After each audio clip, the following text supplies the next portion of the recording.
नमस्कार दोस्तों, स्वागत है आप सभी का द एसएससी पल्स पर। आज की इस क्लास में हम पंचवर्षीय योजनाओं के बारे में जानेंगे जो एसएससी जीडी 2026 के लिए वेरी वेरी वेरी इंपॉर्टेंट है। तो स्टार्ट करते हैं आज की क्लास।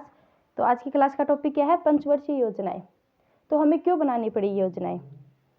जैसा कि हम सब लोग जानते हैं कि भारत 1947 में आज़ाद हुआ था, तो भारत के पास बहुत सीमित संसाधन थे और उन्हीं सीमित संसाधनों का संतुलित उपयोग करते हुए भारत को देश का विकास करना था।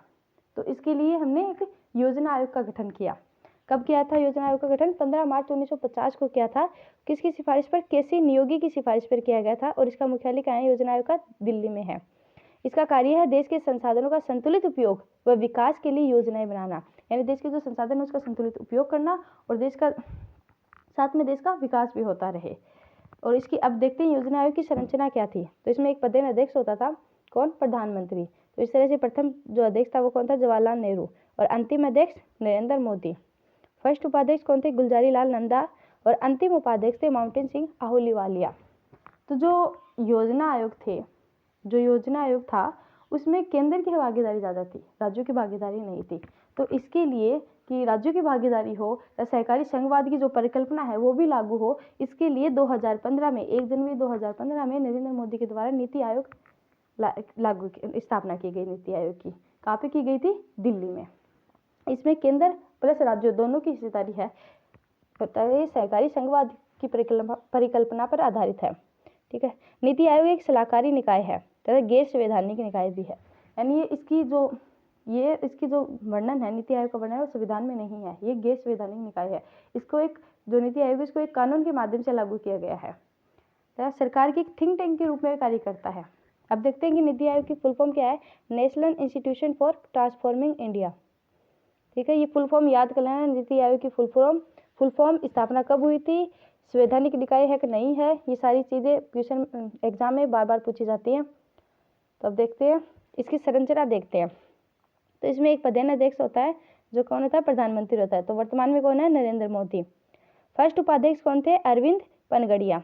कौन थे फर्स्ट उपाध्यक्ष? अरविंद पनगड़िया हैं, जो वर्तमान में क्या है? वित्त आयोग के अध्यक्ष हैं। और पहले क्या थे? ये नीति आयोग के उपाध्यक्ष हैं अरविंद पनगड़िया। वर्तमान में उपाध्यक्ष कौन है? सुमन बेरी। फर्स्ट सीईओ कौन थे? सिद्धू श्री खुल्लम। और वर्तमान में कौन है? वीवीआर सुब्रमण्यम।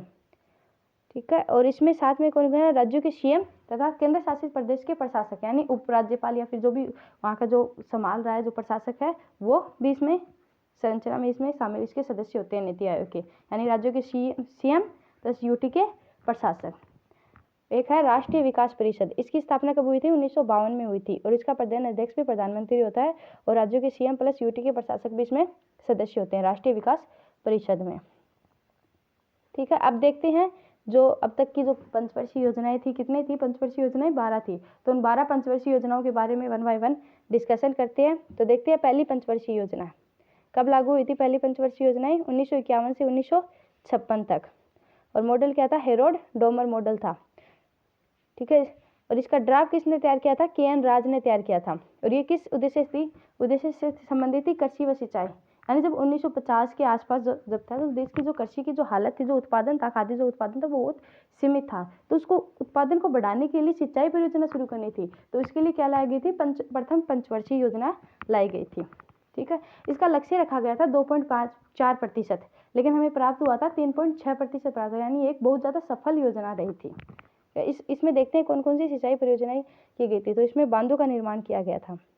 तो पंडित जवाहरलाल नेहरू ने बांधों को क्या कहा है? आधुनिक भारत के मंदिर कहा है। देखते हैं इसकी उपलब्धियां कौन कौन सी थी।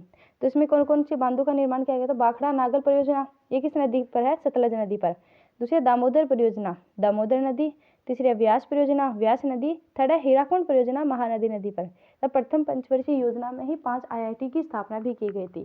साथ में 1952 में सीडीपी यानी सामुदायिक विकास कार्यक्रम यूएसए के सहयोग से भी की गई थी। तो ये थी पंचवर्षीय योजना। इसी में ही प्रथम पंचवर्षीय योजना, इसी में ही 1952 में क्या किया गया था? भारत सरकार द्वारा व्यापक परिवार नियोजन कार्यक्रम शुरू किया गया था। और इसी क्रम में क्या सरकार के द्वारा कौन सा नारा दिया गया था? हम दो हमारे दो। ठीक है। तो ये थी प्रथम पंचवर्षीय योजना। कब तक चली थी? 1951 से 56 तक। मॉडल क्या था? Harold Domar model. Draft K N. Raj. उद्देश्य था कृषि व सिंचाई। ठीक है। मॉडल और ड्राफ्ट एकदम मतलब एकदम से रट लेना, हर बार एग्जाम में आता है। अब देखते हैं सेकंड पंचवर्षीय योजना, ये कब तक चली थी? 1956 से 1961 तक। ठीक है, इसका मॉडल दिया था प्रशांत चंद्र महालनोबिस से, भारतीय सांख्यिकी विद थे ये। कौन थे? पीसी महालनोबिस। उद्देश्य था तीव्र औद्योगिकरण। पहला क्या था? कृषि और सिंचाई से संबंधित थी। दूसरी किससे थी? औद्योगिकरण से। औद्योगिकरण से संबंधित थी, इसका मतलब था कि इसमें लौह इस्पात का संयंत्र स्थापित किए गए थे, यानी लौह इस्पात प्लांट लगाए गए थे। ठीक है, इसका लक्ष्य रखा गया था 4.3% और प्राप्त कितनी हुई थी? 4.2%, यानी ऑलमोस्ट सफल योजना थी। और इसी द्वितीय पंचवर्षीय योजना में क्या लाई गई थी? द्वितीय औद्योगिक नीति लाई गई थी 1956 में। प्रथम कब लाई गई थी? 1948 में। और द्वितीय औद्योगिक नीति किसके काल में लाई गई थी? जवाहरलाल नेहरू के काल में। और इसी द्वितीय पंचवर्षीय योजना में खादी व ग्रामोद्योग आयोग की स्थापना की गई थी 1956 में, यानी जो खादी से जो कपड़े वगैरह जो हैं, जो कुटीर उद्योग है, उनको बढ़ावा देने के लिए खादी और ग्रामोद्योग आयोग की स्थापना की गई थी 1956 में। इसी के साथ मिश्रित अर्थव्यवस्था की भी घोषणा की गई थी 1956 में। मिश्रित यानी आदि मतलब सरकार प्लस प्राइवेट सेक्टर दोनों मिलकर काम करेंगे तो उसको क्या बोलते हैं? मिश्रित अर्थव्यवस्था। ये कब की गई थी? 1956 में। और इसकी उपलब्धियां देखते हैं, क्योंकि तीव्र औद्योगिकरण से संबंधित थी द्वितीय पंचवर्षीय योजना, तो इसमें देखते हैं कौन कौन से लौह इस्पात संयंत्र लगाए गए थे। तो पहला था भिलाई, तो ये कहाँ? छत्तीसगढ़ में। ये किसके सहयोग से लगाया गया था? रूस के सहयोग से। दूसरा है दुर्गापुर, यह है पश्चिम बंगाल में, ये लगाया गया था यूके के सहयोग से। थर्ड है राउरकेला, उड़ीसा में, ये था जर्मनी के सहयोग से किया गया था। तो कौन कौन से लौह इस्पात संयंत्र लगाए गए थे? भिलाई, दुर्गापुर, राउरकेला। ठीक है, और इसी में नाफेड की स्थापना की गई थी 2 अक्टूबर 1958 को। और कहाँ पे? इसका मुख्यालय दिल्ली में। देखते हैं नाफेड का फुल फॉर्म क्या है? National agriculture cooperative marketing federation of India limited, यानी जो एग्रीकल्चर, जो कृषि से संबंधित जो विपणन है, यानी जो मार्केटिंग है, यानी जो कृषि उत्पाद है उसको बेचने का, उसको मार्केटिंग का जो है वो किसके थ्रू होता है? नाफेड के थ्रू। इसलिए किसके लिए स्थापना की गई थी? नाफेड की। कब? 2 अक्टूबर 1958 को। तो ये थी द्वितीय पंचवर्षीय योजना। कब तक चली थी? 1956 से 1961 तक। थर्ड पंचवर्षीय योजना चली थी 1961 से 1966 तक। इसका मॉडल क्या था? किसने दिया था? सुखमय चक्रवर्ती और जॉन सेडी ने। उद्देश्य था स्वतंत्र अर्थव्यवस्था की स्थापना तथा गेहूं के उत्पादन में वृद्धि करना। यानी अब तक जो था, जो देश का जो कृषि उत्पादन था वो बहुत मतलब लो था, खाद्यान्न की बहुत ज़्यादा कमी थी, लोग मतलब भूखमरी की जैसी स्थिति थी, इसलिए हमें अमेरिका से गेहूं वगैरह जो है वो इंपोर्ट करना पड़ता था। और जो अमेरिका हमें जो गेहूं देता था उसकी क्वालिटी बहुत लो क्वालिटी थी, यानी जो पशुओं के खाने के लायक में नहीं था, वो गेहूं हम लोग इंपोर्ट करते थे इंसानों के लिए। तो इसके लिए हमने जो थर्ड पंचवर्षीय योजना थी वहाँ उसमें क्या लक्ष्य रखा गया था कि गेहूँ के उत्पादन में वृद्धि करनी है। ठीक है, इसका लक्ष्य रखा गया था कितना था? 5.6%, लेकिन हमें प्राप्त कितना हुआ था? 2.8%, यानी एकदम असफल थी। और इसकी असफलता के क्या कारण थे? इस समय हमें 2 युद्ध करने पड़े थे। एक तो चाइना के साथ युद्ध करना पड़ा था 1962 में, दूसरा हमें करना पड़ा था पाकिस्तान के साथ युद्ध 1965 में। और साथ में ही इसी समय 1965-66 में क्या पड़ गया था? भारत में अकाल पड़ गया था, तो एकदम भूखमरी की हालत हो गई थी। इसलिए जो थर्ड पंचवर्षीय योजना थी ये बहुत ज़्यादा असफल रही थी। ठीक है, तो इसकी उपलब्धियां देख लेते हैं। तो इसमें एक मतलब 3 लौह इस्पात संयंत्र सेकंड पंचवर्षीय योजना में लगाए गए थे, और थर्ड जो बोकारो लौह इस्पात संयंत्र झारखंड में लगाया गया था वो तृतीय पंचवर्षीय योजना में रूस के सहयोग से लगाया गया था। ठीक है, पहले सेकंड में कौन कौन से थे? भिलाई और दुर्गापुर, राउरकेला, ये 3 थे सेकंड पंचवर्षीय योजना में। और बोकारो ये कब था? थर्ड पंचवर्षीय योजना में। इसी में भारतीय औद्योगिक विकास बैंक IDBI की स्थापना की गई थी 1 जुलाई 1964 में। कहाँ है IDBI का मुख्यालय? मुंबई में है। इसी में 14 जनवरी 1965 को FCI food corporation of India limited, भारतीय खाद्य निगम की स्थापना की गई थी दिल्ली में। और इसी के साथ में तृतीय पंचवर्षीय, क्योंकि गेहूं के उत्पादन को बढ़ाना था, यानी हरित क्रांति की नींव रखी गई थी 1960 में। और इसके लिए गहन कृषि जिला कार्यक्रम लागू किया गया था 7 जिलों में, यानी हरित क्रांति के जो बीज, ये जो हाई यील्डिंग वेराइटी के जो बीज थे उनका उपयोग 7 जिलों में किया गया था 1960 में गहन कृषि जिला कार्यक्रम के तहत। तो ये अब देखते हैं इसके असफलता के क्या क्या कारण थे। तो चीन के साथ युद्ध करना पड़ा था 1962 में, पाकिस्तान के साथ 1965 में, और 1965-66 में क्या पड़ गया था? अकाल, जिसके कारण ये थर्ड पंचवर्षीय योजना क्या हो गई थी? असफल हो गई थी। ठीक है, उसके बाद असफल हो गई थी तो हम लोगों ने थोड़ा सा अवकाश लिया था, योजना अवकाश लिया था। कब से कब तक? 1966 से 1969 तक। और इसी बीच हम लोग क्या लेके आए थे? हरित क्रांति लेके आए थे। ठीक है। हरित क्रांति किससे संबंधित थी? गेहूं और चावल के उत्पादन में वृद्धि से संबंधित थी। यानी हरित क्रांति से किस फसल को ज़्यादा फायदा हुआ? गेहूं और चावल को। लेकिन नुकसान किसको हुआ? मोटे जो अनाज थे, चना बाजरा जो मोटे अनाज थे उनको नुकसान हुआ। ठीक है। इसमें हाई यील्डिंग वेराइटी के जो बीजों है उसका उपयोग किया गया था। और विश्व में हरित क्रांति के जनक कौन है? Norman Borlaug. और भारत में कौन है? MS स्वामीनाथन। ठीक है, तो ये हो गया। अब देखते हैं नेक्स्ट, चतुर्थ पंचवर्षीय योजनाएं। तो इसकी स्थापना कब हुई थी? 1969 से 74 में। मॉडल था अशोक रुद्र मेनन और उद्देश्य था स्थिरता के साथ विकास व आत्मनिर्भरता, यानी स्थायित्व भी रहे और विकास भी होता रहे और साथ में आत्मनिर्भरता है। ये किसका उद्देश्य था? चौथी पंचवर्षीय योजना का। और इसी पंचवर्षीय योजना में एक गाडगिल फॉर्मूला लाया गया था। तो देखते हैं गाडगिल फॉर्मूला क्या है। भारत में राज्यों को केंद्र से मिलने वाली वित्तीय सहायता के आवंटन का तरीका तय करने के लिए बनाया गया था, जिसका मुख्य उद्देश्य विकास के साथ साथ स्थिरता लाना और आत्मनिर्भरता बढ़ाना था। यानी इसमें क्या था कि जो राज्य हैं, जितने भी स्टेट हैं उनको केंद्र की तरफ से कौन कैसे अनुदान मिले, यानी किस राज्य को ज़्यादा अनुदान मिलना चाहिए, किसको कम मिलना चाहिए, इसके लिए गाडगिल फॉर्मूला लाया गया था। यानी इसमें क्या था कि किस राज्य की प्रति व्यक्ति आय कितनी है, उसकी जनसंख्या कितनी है, उसके हिसाब से उसको केंद्र के द्वारा अनुदान दिया जाता था। ठीक है, इसके लिए लाया गया था गाडगिल फॉर्मूला। तो इसमें क्या था, ये गाडगिल फॉर्मूला किस बेस पे दिया जाता था? जनसंख्या, प्रति व्यक्ति आय, कर प्रयास और विशेष जरूरतों जैसे मापदंडों पर आधारित था। इसी चौथी पंचवर्षीय योजना में किसकी स्थापना की गई थी? इसरो की स्थापना की गई थी 1969 में। और इसी में ही बैंकों का राष्ट्रीयकरण किया गया था। 1969 में कितने बैंकों का राष्ट्रीयकरण किया गया था? 14 बैंकों का राष्ट्रीयकरण किया गया था। और 6 बैंकों का राष्ट्रीयकरण 1980 में किया गया था। ठीक है, और किसके द्वारा किया गया था? ये इंदिरा गांधी के द्वारा किया गया था 14 बैंकों का राष्ट्रीयकरण। और इसी में ही जो चौथी पंचवर्षीय योजना थी, इसी में भारत पाकिस्तान का युद्ध हुआ था 1971 में, जिसमें भारत ने पाकिस्तान को अच्छी बुरी तरह से पटकने दी थी। और पाकिस्तान के 2 हिस्से कर दिए गए थे भारत के द्वारा। एक बन गया था जो पश्चिमी पाकिस्तान था वो बन गया था पाकिस्तान, और जो पूर्वी पाकिस्तान था वो बन गया था बांग्लादेश। ठीक है, अब देखते हैं 5वीं पंचवर्षीय योजना। तो ये कब तक थी? 1974 से 1978, यानी ये 4 साल ही चली थी। इसको 1 साल पहले ही समाप्त कर दिया गया था, क्योंकि 1977 में चुनाव हुए थे जिसमें इंदिरा गांधी की हार हुई थी। जनता पार्टी के मोरारजी देसाई जो थे वो प्रधानमंत्री बने थे, इसलिए उन्होंने ये जो पंचवर्षीय योजना थी उसको 1 साल कम कर दिया और इसकी जगह क्या लेके आए थे? रोलिंग प्लान लेके आए थे। ठीक है, 5वीं पंचवर्षीय योजना किस मॉडल पर आधारित थी? डीपी दर के मॉडल पर आधारित थी। इसका लक्ष्य रखा गया था 4.4% और प्राप्त हुआ था 4.8%, यानी एक सफल योजना थी। इसका उद्देश्य था गरीबी उन्मूलन तथा आत्मनिर्भरता। और इसी में न्यूनतम आवश्यकता कार्यक्रम NP की स्थापना की गई थी 1974 में। और इसी जो 5वीं पंचवर्षीय योजना थी, इसमें इंदिरा गांधी के द्वारा 20 सूत्री कार्यक्रम 1975 में लाए गए थे, जिसमें पहला था गरीबी हटाओ का नारा दिया गया था। दूसरा काम के बदले अनाज कार्यक्रम इसी योजना में शुरू किया गया था। ठीक है, जो RRB है, रीजनल रूरल बैंक जो थे, क्षेत्रीय ग्रामीण जो बैंक, उसकी स्थापना भी कब की गई थी? 1975 में की गई थी। ठीक है, एक वेरी इंपॉर्टेंट क्या है कि 25 जून 1975 को क्या हुआ था? राष्ट्रीय आपातकाल की घोषणा की गई थी। किसके द्वारा? प्रधानमंत्री इंदिरा गांधी के मौखिक सलाह पर फखरुद्दीन अली अहमद। कौन थे राष्ट्रपति? फखरुद्दीन अली अहमद। ये भी बहुत बार पूछा जाता है कि राष्ट्रपति कौन थे, तो कौन थे? फखरुद्दीन अली अहमद के द्वारा 25 जून 1975 को राष्ट्रीय आपातकाल की घोषणा की गई थी।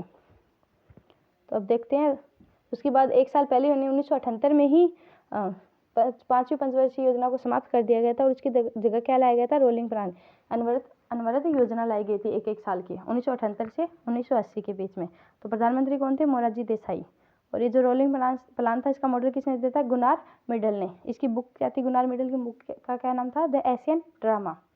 भारत में अनवरत योजना लागू करने का श्रेय DT लकड़वाला को जाता है। ठीक है, फिर आई थी 6ठी पंचवर्षीय योजना। तो 6ठी पंचवर्षीय योजना की समय सीमा क्या है? 1980 से 85। इसका मॉडल था आगत निर्गत मॉडल पर आधारित थी। उद्देश्य इसमें क्या था? इसमें भी उद्देश्य था गरीबी निवारण और रोजगार सृजन। ठीक है, इसी के तहत नाबार्ड की भी स्थापना की गई थी। किस पंचवर्षीय योजना के द्वारा की गई थी नाबार्ड की स्थापना? 6ठी पंचवर्षीय योजना के द्वारा। कब? 12 जुलाई 1982 को शिवरमन समिति की सिफारिश पर। तो ये इसकी समिति, जो नाबार्ड की समिति है, इसको भी एकदम याद कर लेना। और कब की गई थी नाबार्ड की स्थापना? 12 जुलाई 1982 को। और हेडक्वार्टर कहाँ है? मुंबई में है। 1982 में एक्सिम बैंक यानी इनपुट आउटपुट बैंक की स्थापना की गई थी और इसका हेडक्वार्टर भी मुंबई में है। 1979 में ट्राइसम क्या है? Training for rural youth for self employment, यानी जो ग्रामीण जो यूथ है यानी 18 से 39 वर्ष की जो आयु की जो यूथ हैं ग्रामीण, उनको सेल्फ एम्प्लॉयमेंट के लिए ट्रेनिंग देना किसके तहत किया गया था? 1979 में ट्राइसम के तहत। ठीक है, तो ये इंपॉर्टेंट है, बहुत बार पूछा जाता है, तो एकदम रट लेना एकदम से। अब देखते हैं 7वीं पंचवर्षीय योजना। इसकी 7वीं पंचवर्षीय योजना की समय सीमा क्या थी? 1985 से 1990 थी। ठीक है, 6ठी पंचवर्षीय योजना कब से कब तक चली थी? 1980 से 1985। और 7वीं कब से? 1985 से 1990। इसका मॉडल किसने दिया था? जॉन डब्ल्यू मिलर मॉडल पर आधारित थी। 7वीं पंचवर्षीय योजना का नारा था भोजन, काम और उत्पादकता। भोजन, काम, उत्पादकता। और इसमें था यानी काम देना यानी रोजगार सृजन करना 7वीं में। तो इसमें क्या लाया गया था? जवाहर रोजगार योजना 1989 में शुरू की गई थी। और क्या किया गया था इसमें? 1987 में ट्राइफेड लाया गया था। क्या है TRIFED? Tribal cooperative marketing development federation of India.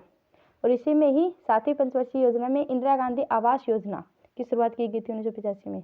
और सेबी की स्थापना भी 7वीं पंचवर्षीय योजना के दौरान ही की गई थी 1988 में मुंबई में।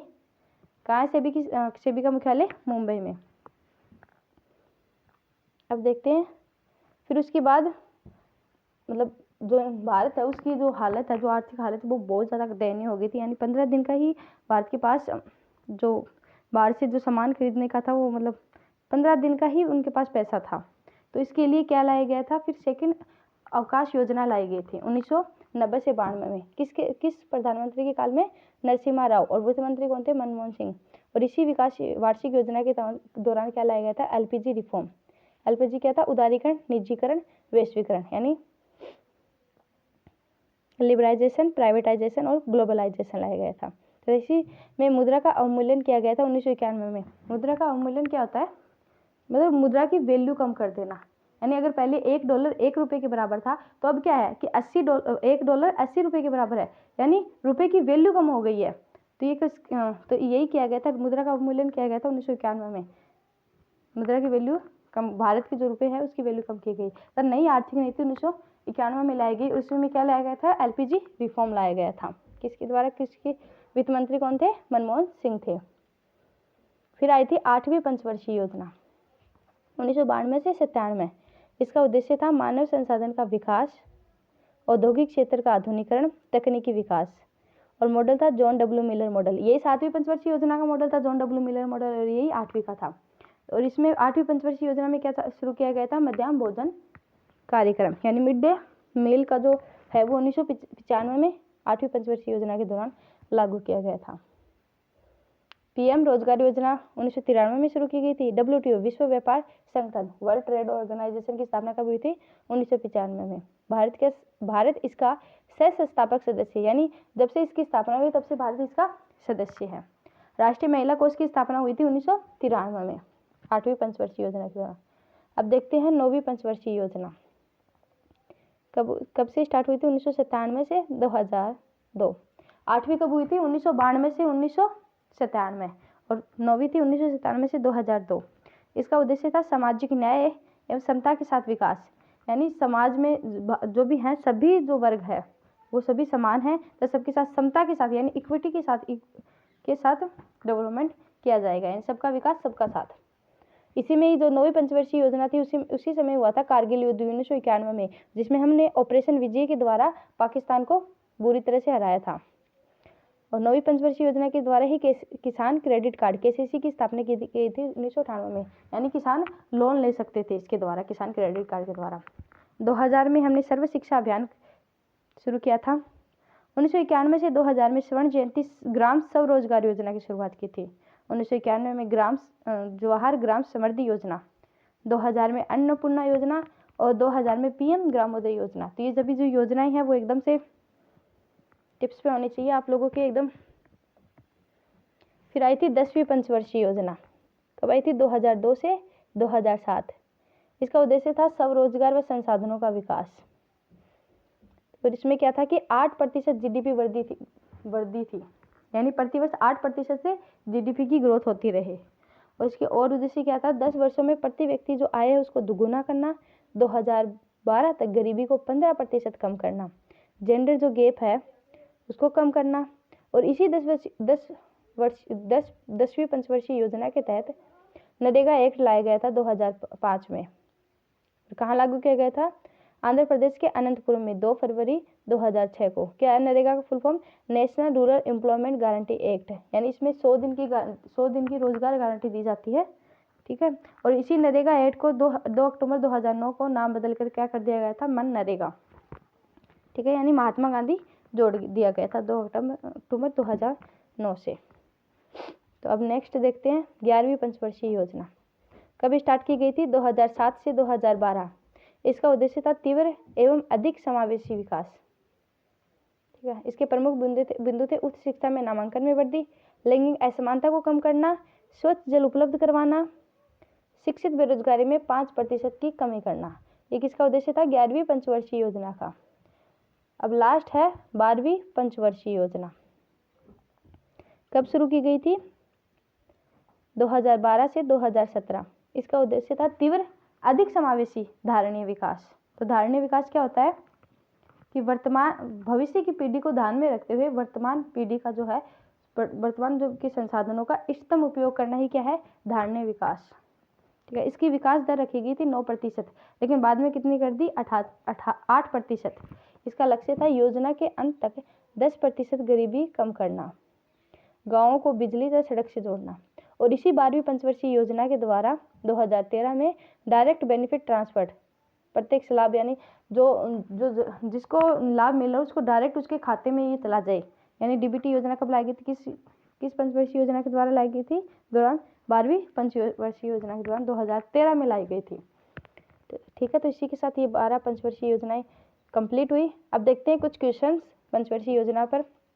तो क्वेश्चन नंबर 1 है, बैंकों का राष्ट्रीयकरण, यानी जो 14 बैंकों का जो राष्ट्रीयकरण किया गया था और इसरो की स्थापना किस पंचवर्षीय योजना की मुख्य घटनाएं थी। तो कब किया गया था बैंकों का राष्ट्रीयकरण, 1969 में। तो ये कौन सी थी, किसके द्वारा, प्रधानमंत्री कौन था उस समय, इंदिरा गांधी। तो ये कब किस पंचवर्षीय योजना में की गई थी, चौथी पंचवर्षीय योजना, यानी ऑप्शन बी। नेक्स्ट देखते हैं क्वेश्चन नंबर 2, गरीबी उन्मूलन का नारा और न्यूनतम आवश्यकता कार्यक्रम किस योजना में शुरू किया गया था। तो किस योजना में शुरू किया गया था गरीबी उन्मूलन का नारा और न्यूनतम आवश्यकता कार्यक्रम, 5वीं पंचवर्षीय योजना, यानी ऑप्शन बी। थर्ड क्वेश्चन है, कौन सी पंचवर्षीय योजना केवल 4 साल तक चली थी। तो कौन सी चली थी, 5वीं पंचवर्षीय योजना चली थी, क्योंकि 1977 में क्या हो गए थे, चुनाव हो गए थे और जनता पार्टी की सरकार बनी थी जिसमें मोरारजी देसाई क्या बने थे, प्रधानमंत्री। तो उन्होंने जो 5वीं पंचवर्षीय योजना थी उसको पहले ही समाप्त कर दिया गया था।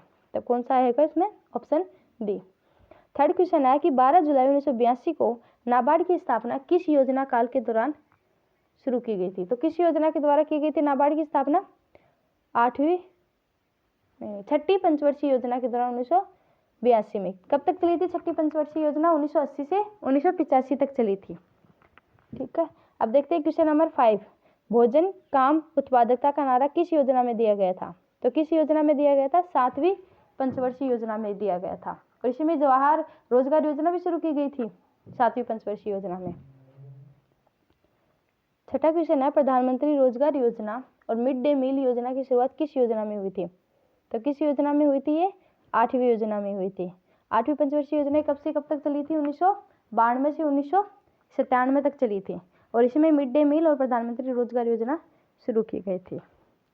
नेक्स्ट क्वेश्चन है क्वेश्चन नंबर 7, किसान क्रेडिट कार्ड योजना और सर्व शिक्षा अभियान की शुरुआत किस योजना काल में हुई थी। तो किस काल में हुई थी, किसान क्रेडिट कार्ड की स्थापना कब हुई थी, 1998 में, और सर्व शिक्षा अभियान 2000 में। तो किस हुई थी, 9वीं पंचवर्षीय योजना में, ठीक है। कब से कब तक थी 9वीं, 1997 से 2002 तक। क्वेश्चन नंबर 8 है कि नरेगा अधिनियम 2005 किस पंचवर्षीय योजना के दौरान पारित किया गया था। तो किस पंचवर्षीय योजना के दौरान पारित किया गया था, 10वीं पंचवर्षीय योजना के द्वारा। और 2009 में इसका नाम बदलकर क्या कर दिया गया, मनरेगा, ठीक है। एक्ट कब पास हुआ था, 2005 को, और लागू कब हुआ था, 2006 को लागू हुआ था, 2 फरवरी 2006 को, आंध्र प्रदेश के अनंतपुरम से। क्वेश्चन नंबर 9 है, तीव्र अधिक समावेशी और धारणीय विकास की किस योजना का मुख्य उद्देश्य है? तो किस योजना का मुख्य उद्देश्य है? 12वीं पंचवर्षीय योजना। ठीक है। आज का लास्ट क्वेश्चन है, भारत 1 जनवरी 1995 को विश्व व्यापार संगठन का सदस्य किस योजना के दौरान बना था? तो किस योजना के दौरान बना था 1995 को? 8वीं पंचवर्षीय योजना के दौरान। तो ये थे आज के क्वेश्चन। इसी के साथ आज का ये टॉपिक पंचवर्षीय योजना फिनिश होता है, जो जीडी 2026 के लिए वेरी वेरी इंपॉर्टेंट है। तो बताइए, कमेंट में जरूर बताइए कैसी लगी आपको क्लास। लाइक कीजिए, अपने दोस्तों के साथ शेयर कीजिए और चैनल को सब्सक्राइब कीजिए। और जिसको भी इसकी PDF चाहिए तो हमारे टेलीग्राम चैनल को ज्वाइन कर लीजिए। टेलीग्राम चैनल की लिंक डिस्क्रिप्शन बॉक्स में मिल जाएगी। तब तक के लिए जय हिंद, जय भारत।